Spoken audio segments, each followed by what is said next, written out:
Selamat pagi, saudara-saudari sekalian dimanapun saudara berada.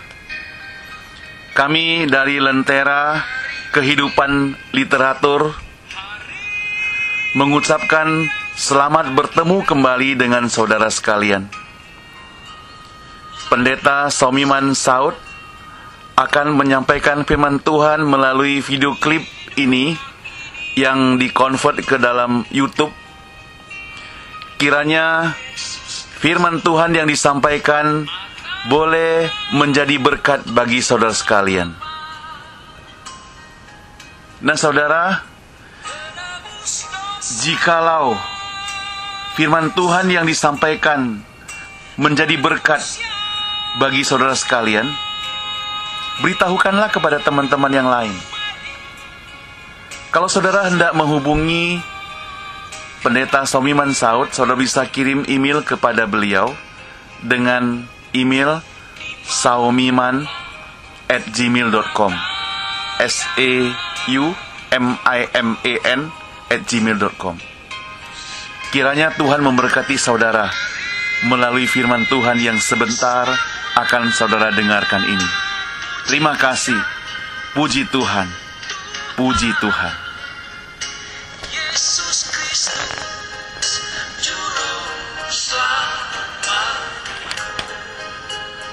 Selamat mendengarkan, saudara. Selamat pagi, saudara sekalian. Kita bertemu kembali pada hari ini. Kita akan sama-sama belajar, saudara, satu tema yang saya beri judul Hamba Tuhan yang Sejati.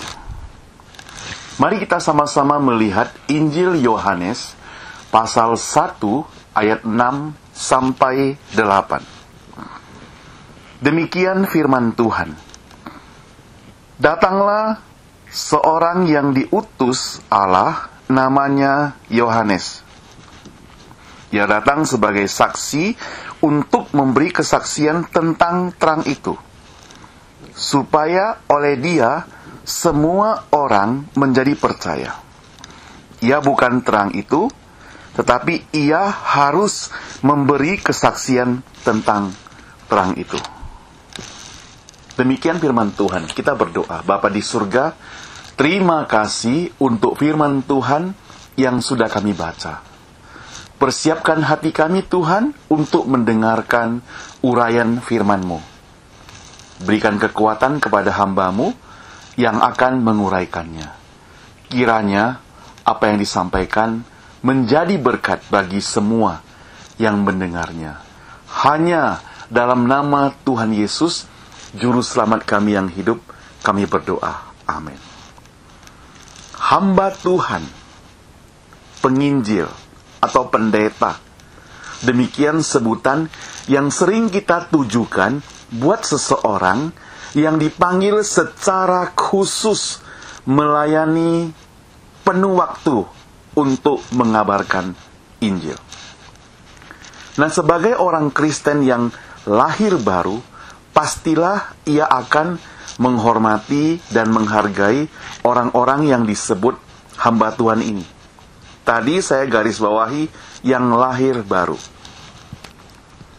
Hamba Tuhan tidak hanya dituntut untuk berkhotbah, tetapi ia juga dituntut melayani kebutuhan dan masalah jemaat, serta tugas-tugas administrasi gereja yang sangat menguras banyak tenaga dan pikiran, sehingga terjadilah kadang-kadang kelelahan fisik dan juga ketegangan syaraf yang dapat mengakibatkan hubungan dengan jemaat kurang harmonis.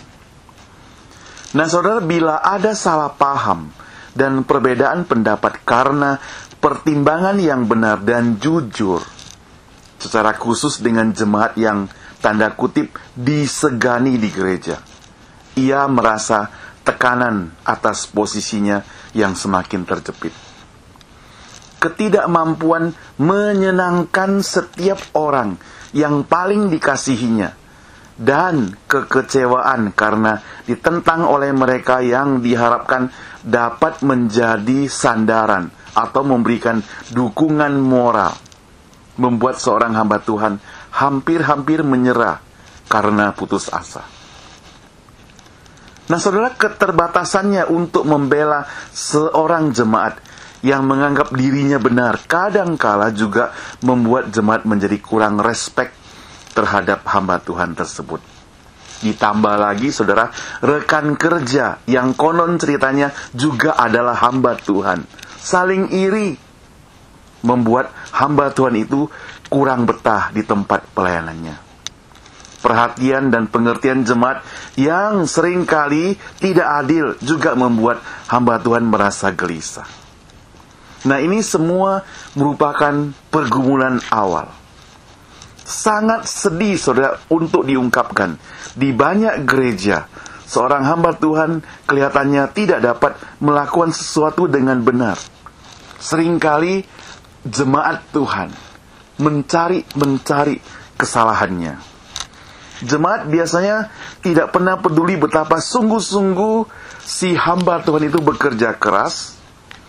Kadangkala dia sudah berjuang dan berusaha, namun ada saja yang dicari kesalahannya.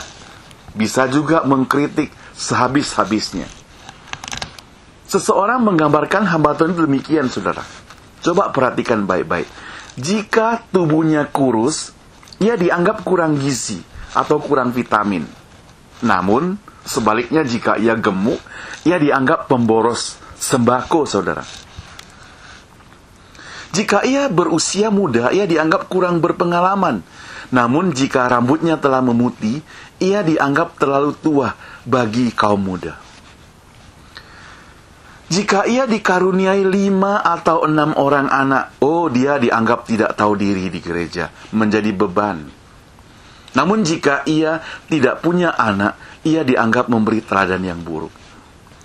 Jika ia berkhotbah dengan catatan, khotbahnya dicap kurang persiapan. Namun, saudara, jika ia tidak memakai catatan, ia dianggap tidak melakukan persiapan.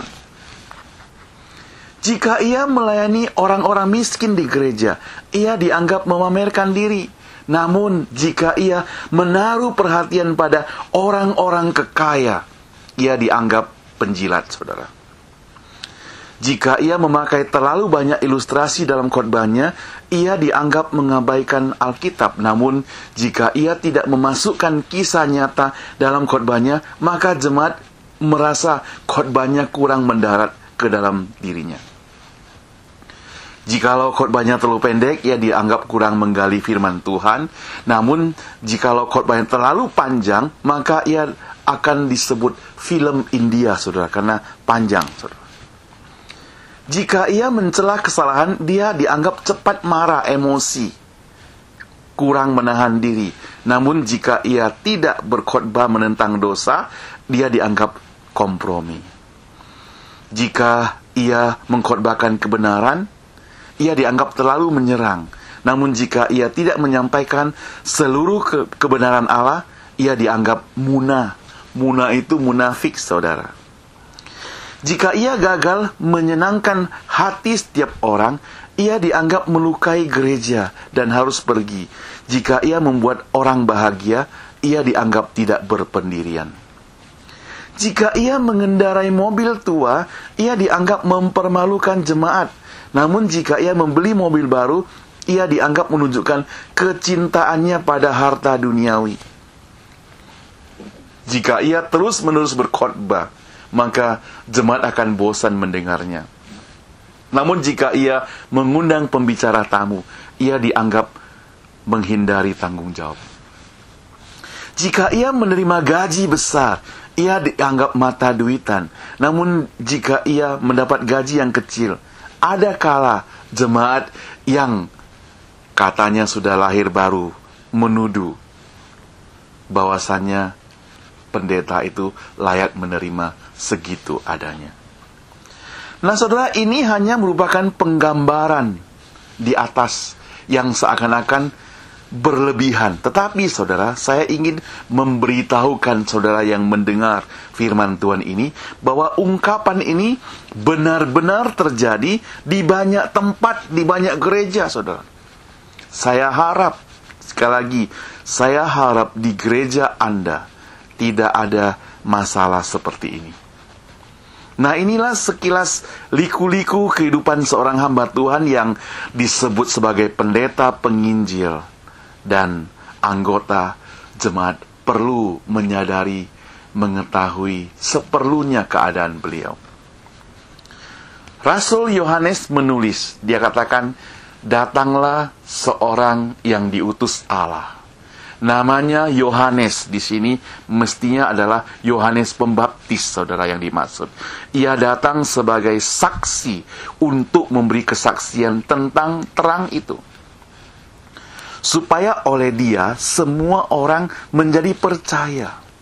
Ia bukan terang itu, tetapi ia harus memberi kesaksian tentang terang itu. Ada 3 hal yang disebutkan dalam ayat-ayat ini, saudara, supaya kita bisa mempelajari bagaimana Yohanes Pembaptis itu menjadi seorang hamba Tuhan pada waktu itu. Yang pertama, saudara, kita harus menyadari bahwa hamba Tuhan itu manusia biasa. Pertama, kita diberitahu bahwa datanglah seorang. Jadi ia seorang manusia yang memiliki kelemahan dan keterbatasan seperti halnya orang lain. Yohanes Pembaptis bukan malaikat. Ia bukan ciptaan Tuhan yang secara khusus yang adikodrati. Ia bukan juga duta dengan tubuh seperti Superman atau Hercules. Tetapi ia manusia biasa seperti kita. Yohanes Pembaptis tampil sebagai orang yang sangat sederhana sekali. Ia memakai jubah bulu unta dan ikat pinggang dari kulit.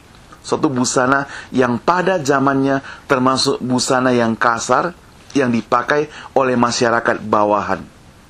Jubahnya itu juga merupakan jubah orang-orang miskin. Jadi ia benar-benar manusia biasa. Saudara, kalau jemaat, orang gereja bisa mempunyai masalah, maka hamba Tuhan, pendeta, penginjil, mereka yang sudah dipanggil sepenuh waktu juga bisa mempunyai masalah. Jikalau seorang jemaat bisa merasa menderita akibat krisis moneter, harga beras, harga bahan pangan naik, maka sebagai hamba Tuhannya juga bisa merasakan demikian. Masalahnya adalah seberapa besar penyerahan kita kepada Tuhan. Ia akan kuat jikalau penyerahannya kepada Tuhan juga secara menyeluruh, saudara. Nah, Yohanes mengatakan ia manusia biasa. Ia manusia biasa, saudara, yang dipercayakan untuk pekerjaan yang luar biasa. Nah, terhadap manusia yang biasa ini dituntut hal yang sungguh-sungguh luar biasa, saudara. Misalnya, seorang hamba Tuhan diharapkan menjadi super sebagai berikut. Ia harus seorang yang pintar berbicara. Ia harus mengerti berbagai bahasa. Ia harus bicara dalam bahasa Indonesia kalau dia akan khotbah dalam bahasa Indonesia, supaya kaum muda dapat merasa tertarik dengan khotbahnya karena harus lancar. Ia harus seorang yang mendalami Alkitab dengan sungguh-sungguh. Ia harus seorang penginjil yang penuh semangat, saudara. Ia harus seorang penginjil yang penuh kasih juga kepada jemaatnya. Ia harus memiliki kebijaksanaan seperti Raja Salomo. Ia harus memiliki kepribadian yang menarik dan enak dipandang, supaya, saudara, kalau khotbahnya membuat saudara yang sebagai jemaat ngantuk, jemaat masih terhibur melihat kecantikan dan ketampanan si pendetanya. Ia harus seorang usahawan yang cerdik, administrator yang efektif, efisien. Ia harus seorang ahli strategi ekonomi supaya dengan dana yang seminim mungkin, saudara, dapat melaksanakan proyek-proyek sebesar mungkin. Ia harus seorang yang kreatif dan orisinal. Nah, saudara, daftar ini masih bisa kita perpanjang lagi kalau mau. Saudara bisa tambah sendiri. Sungguh malang, saudara, nasib yang disebut hamba Tuhan itu. ia senantiasa gagal memenuhi tuntutan-tuntutan tersebut. Itulah sebabnya tidak heran, saudara, banyak jemaat yang kita dengar menggerutu demikian. Oh, hamba Tuhan kami khotbahnya sangat bagus, tapi panjangnya bukan main, saudara. Ada yang katakan, oh, hamba Tuhan kami cocok buat kaum usiawan, tetapi buat kaum muda tidak. Ada lagi mengatakan, oh, hamba Tuhan kami itu pelayanannya sih bagus, khotbahnya bagus, cuma sayang istrinya suka campur urusan. Dalam sebuah artikel yang berjudul Kualifikasi Seorang Pendeta yang Baik, di situ digariskan berbagai tuntutan yang kadangkala tidak masuk akal untuk pundak seorang hamba Tuhan. Dikatakan seorang hamba Tuhan yang baik itu harus memiliki kekuatan seperti seekor rubah, keberanian seperti seekor singa, ketulusan seperti seekor merpati, kecerdikan juga diperlukan seperti seekor bunglon, kulitnya seperti seekor kuda Nil, perutnya seperti seekor kuda, kesetiaannya seperti seorang rasul, kelemah lembutannya seperti seorang gembala, pengabdiannya seperti seorang ibu, kegigihannya seperti seekor buldog, kebijaksanaannya seperti seekor burung hantu, kelembutannya seperti seekor domba, pandangannya seperti seekor raja wali, lompatannya seperti seekor kangguru, wataknya seperti seorang malaikat, kepatuhannya seperti seorang nabi, semangatnya semangat penginjil. Dan saudara, jikalau tuntutan ini sudah dapat dipenuhi oleh seorang pendeta atau penginjil saudara, ia masih tidak bisa menyenangkan hati setiap orang. Pasti ada yang berkata, oh, dia baik, tetapi. Banyak tetapinya, saudara. Sudah pastilah, saudara, bahwa si pendeta hamba Tuhan itu tidak mungkin pandai atau pintar dalam segala hal. Ia pasti pernah gagal dan memiliki kekurangan. Namun sekali lagi, Allah merasa pas memakai seorang manusia. Dengan demikian, marilah kita berdoa buat hamba-hamba Tuhan kita. Jangan saudara asal mengeritiknya saja. Namun jikalau Anda tidak dapat menahan diri melihat kesalahannya, dan Anda harus berbicara pada orang lain, ungkapkanlah hal ini semua kepada Allah. Jika di dunia ini ada orang yang sangat butuh dukungan doa jemaat, saudara, orang itu saya mau katakan kepada semua Anda, dialah seorang hamba Tuhan, pendeta. Itu sebabnya di 1 Tesalonika 2 ayat 25 dikatakan di situ firman Tuhan berbunyi, saudara-saudara, doakanlah kami. Pernahkah saudara mendoakannya selain saudara mengkritiknya? Yang kedua, hamba Tuhan itu utusan dari Allah. 400 tahun semenjak Nabi Maleaki, Allah sudah bungkam terhadap umatnya. Suara kenabian tidak terdengar lagi. Dan kini, saudara, suara itu muncul kembali melalui diri Yohanes Baptis. Ia seorang manusia biasa yang diutus oleh Allah. Jadi ia mempunyai otoritas penuh dari Allah. Itu sebabnya ia menyampaikan khotbahnya dengan penuh keberanian. Pada waktu itu tampillah Yohanes Pembaptis di padang gurun Yudea dan memberitakan apa? Bertobatlah sebab kerajaan sorga sudah dekat. Itu saudara bisa baca di Matius 3 ayat 1. Ia seorang pengkhotbah yang keras namun tidak kaku, saudara. Selain itu, Yohanes Pembaptis sebagai utusan Allah juga dengan berani menegur Raja Herodes dengan segala konsekuensinya, yakni ia dipenjara yang akhirnya sampai mati dipenggal kepalanya. Kalau saudara perhatikan Lukas 3 19 sampai 20 di mana Yohanes dipenggal kepalanya. Inilah Yohanes Pembaptis, sang utusan itu. Disebut pembaptis karena ia membaptis orang-orang yang percaya, termasuk Tuhan Yesus. Nah saudara, jika hamba Tuhan atau pendeta hanya dilihat dari segi manusianya, maka orang-orang akan mengatakan, karena hamba Tuhan di gereja saya adalah manusia seperti saya dan mudah melakukan kesalahan dan terjebak dalam perangkap yang sama, mengapa saya harus mendengar perkataannya lagi? Ia tidak lebih baik daripada saya.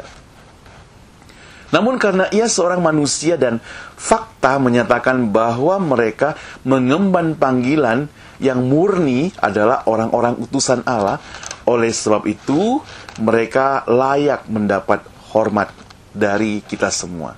Sekali lagi, bukan karena mereka lebih baik, bukan karena mereka lebih rohani, bukan karena mereka lebih suci, atau lebih dari segalanya, tapi karena panggilan ilahi yang mereka terima. Nah sekarang timbul pertanyaan demikian, bagaimana kita memperlakukan hamba Tuhan di gereja ini jika kita sudah tahu dia adalah utusan Allah? Apakah konsep kita masih sebelumnya? Apakah Anda masih berani mengkritik sana-sini? Apakah Anda masih berusaha mencari kesalahannya? Jika saja anggota gereja menyadari bahwa hamba Tuhan di samping kelemahannya, ia juga adalah utusan Allah, maka saya yakin kritik-kritik picik yang tidak ada artinya buat dia tidak perlu lagi dilontarkan. Mungkin Anda berkata, jikalau hamba Tuhannya memang tidak bijaksana, bagaimana? Omongannya kacau balau, dan beberapa perangainya membuat kita sakit hati. Ia tidak berpihak pada saya.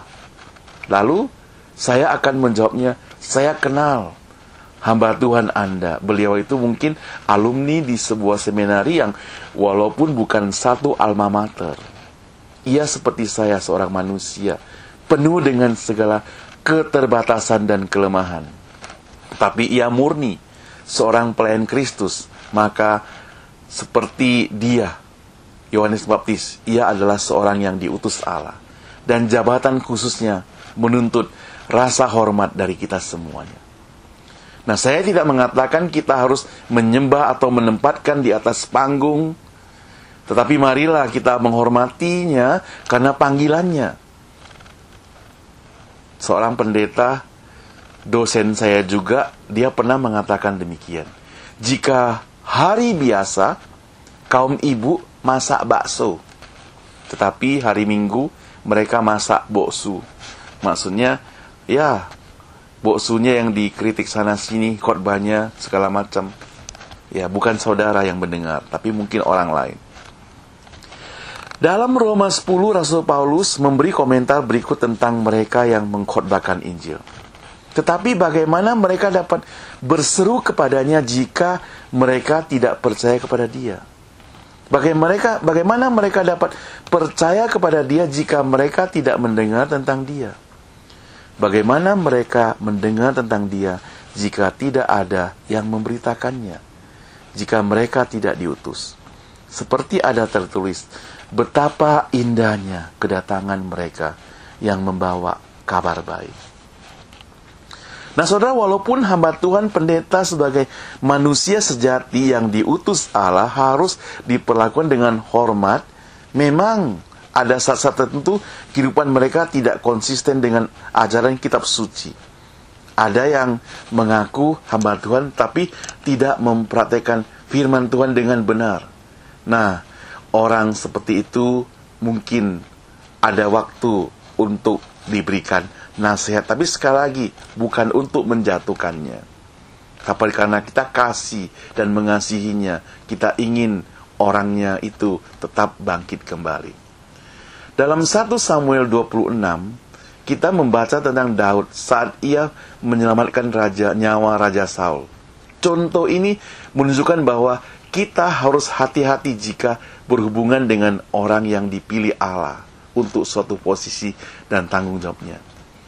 Kisah Perjanjian Lama ini memberikan contoh tokoh Daud yang sebenarnya mempunyai kesempatan membunuh Saul, tapi ia tidak melakukannya. Kenapa? Karena Saul adalah orang yang diurapi Tuhan. Daud begitu menghargai orang yang dipilih Tuhan. Pertanyaannya, bagaimana dengan saudara sekalian. Bukan karena saya sebagai pendeta mengkhotbahkan ini, tetapi saya ingin saudara memperhatikan firman Tuhan. Jangan lihat siapa yang mengkhotbahkan, tapi firman Tuhan. Yang ketiga, hamba Tuhan itu diutus Allah untuk memberi kesaksian. Yohanes Baptis mengatakan ia adalah manusia biasa, utusan Tuhan yang bertugas memberitakan Injil, yaitu tentang terang itu. Bagi Yohanes tidak ada hal yang perlu disombongkan, walaupun sebenarnya secara umur ia senior dari Tuhan Yesus. Bahkan Yesus sendiri pun dibaptis olehnya. Ia sendiri bukan terang, tapi ia sendiri hanya merupakan alat yang mau dipakai Tuhan. Tugas seorang hamba Tuhan bukan tugas yang biasa, seperti tugas di kantor, dosen, pengusaha, dan lainnya. Tapi ia mengemban suatu tugas ilahi. Itu sebabnya Yohanes tidak merasa sombong kalau pelayanannya berhasil. Kalau murid-muridnya dengan sukarela diserahkan pada Tuhan Yesus. Kalau kita perhatikan dalam Yohanes 1:36 ayat 37. Maka dia menyerahkan murid-muridnya kepada Tuhan Yesus. Pekerjaan Yohanes adalah satu, yakni memberitakan terang. Itu merupakan prioritas utama pelayanannya. Hamba Tuhan masa kini juga demikian. Semestinya prioritas utama mereka sebenarnya memberitakan Injil. Itu sebabnya jangan terlalu membebani mereka dengan pekerjaan pelayanan yang seharusnya dapat dikerjakan oleh jemaat sendiri tanpa harus masuk sekolah teologi. Mungkin firman Tuhan yang dibawakan kurang menarik atau membuat ngantuk seperti yang saudara dengarkan saat ini. Tapi semua ini bukan menjadi bahan perbincangan dan kritik dari orang-orang yang mengaku jemaat Tuhan. Betapa sering saya mendengar ada yang berkata, saya tidak mengerti mengapa anak-anak saya memiliki perhatian yang sangat kurang terhadap gereja. Saat masih remaja, pemuda, mereka tidak pernah absen dari ke gereja. Tapi begitu menanjak agak pemuda, mereka sudah mulai tinggalkan gereja. Mengapa suamiku kalau saya ajak ke gereja tidak pernah mau ikut? Apakah hal ini terlalu mengherankan saudara bagi saya? Oh tidak. Kenapa? Sebab setiap hari saudara yang datang ke gereja, pulang, omel-omelan, mencaci maki hamba Tuhanmu di gereja, khotbahnya jelek, terlalu panjang, dasinya miring, jasnya tidak pernah ditukar, atau sebagainya dan sebagainya, sehingga membuat itu sebagai humor atau tertawaan di meja makan. Maka tidak perlu terkejut kalau suatu hari anak-anak saudara tidak menghargai, tidak mau datang ke gereja. Termasuk juga suami saudara yang sudah bertahun-tahun saudara ajak tidak mau ke gereja. Nah saudara, saya percaya apapun tugas pelayanan di gereja, bila dijadwalkan kepada hamba Tuhan, ia pasti akan mengerjakannya. Tetapi hati-hati, jangan sampai dia disuruh memborong semuanya, sehingga waktunya semestinya untuk mempersiapkan khotbah, tetapi dia pakai untuk kerjakan hal yang lain. Maka waktu hari Minggu, waktu dia khotbah, saudara menjadi ngantuk karena kurang persiapan saudara. Saya mengenal ada seorang pendeta, selain dia memang sebagai seorang pelayan Tuhan yang full time, ia juga diberikan talenta cukup banyak. Ia bisa musik, komputer, alat-alat elektronik, mesin, dan sebagainya.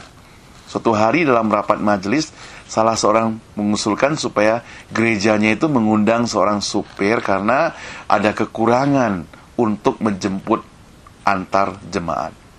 Namun tanpa diduga, seorang majelis yang lain mengatakan demikian. Kan pendeta kita itu juga bisa membawa mobil. Kita tidak perlu supir lagi. Karena selama ini dia juga yang mengantar atau jemput.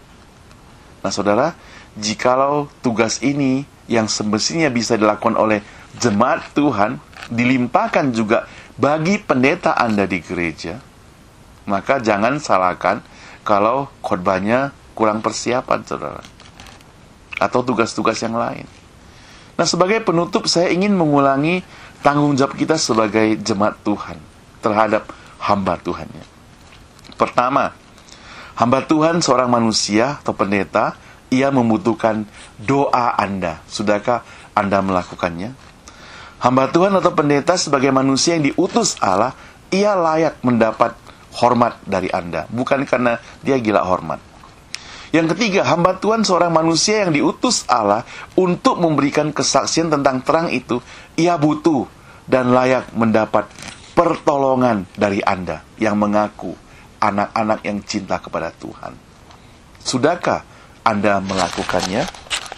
Kiranya saudara, melalui firman Tuhan ini, Anda bisa mempunyai perspektif yang lain, yang lebih cerah, yang lebih ceria terhadap hamba Tuhan Anda di gereja. Terima kasih.